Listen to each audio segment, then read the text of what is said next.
যারা কর্মচারীদের সাথে খারাপ আচরণ করে, যারা মানুষের কাছ থেকে শ্রম নিয়ে কাজ করিয়ে টাকা দেয় না, কিয়ামতের দিন তাদের বিরুদ্ধে মামলা দায়ের করবে কে?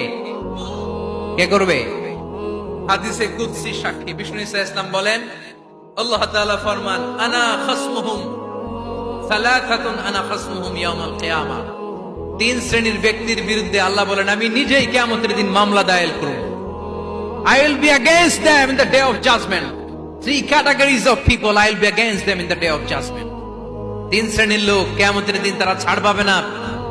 আল্লাহ বলেন, আমি নিজেই তাদের বিরুদ্ধে মামলা দায়ের করব। এর মধ্যে এক শ্রেণীর লোক হচ্ছে রাজুলুন ইস্তাআজারা জিরান ফাস্তাউফা মিনহু ওয়া লাম ইয়াতি আজরা। একজন শ্রমিক ভাড়া করে তার কাছ থেকে কাজ নিয়েছে, কিন্তু তার পারিশ্রমিক আদায় করে নাই। এরকম আছে না নাই? দাপট দেখায়। মেহনতি মানুষ, খেটে খাওয়া মানুষ, এদের দোয়া কবুল হয়ে যায়।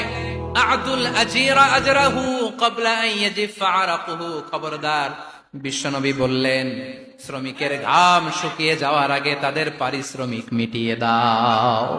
বিশ্বনবীর বিখ্যাত হাদিস, আ'তুল আজিরা আজরাহু ক্বাবলা আন ইয়াজিফা আরাকুহু। শ্রমিকের ঘাম মাটিতে লাগার আগে, শুকিয়ে যাওয়ার আগে তাদের পারিশ্রমিক মিটিয়ে দাও। কেননা তারা যদি বদদোয়া করে তোমার জীবনকে জাহান্নাম বানিয়ে দিবে কে? বিষ্ণু ঈসা ইসলাম সব সময় খেটে খাওয়া মানুষদেরকে আগলে রাখতেন। সব সময় শুধু যে ভাষণে মেহনতি মানুষদের সাথে ভালো আচরণ করতে বলতেন, শ্রমিকদের সাথে ভালো আচরণ করতে বলতেন, এমনটা নয়। ওনার ব্যক্তিগত জীবন ঘাটলেও দেখা যায় উনি শ্রমিকদের সাথে কেমন আচরণ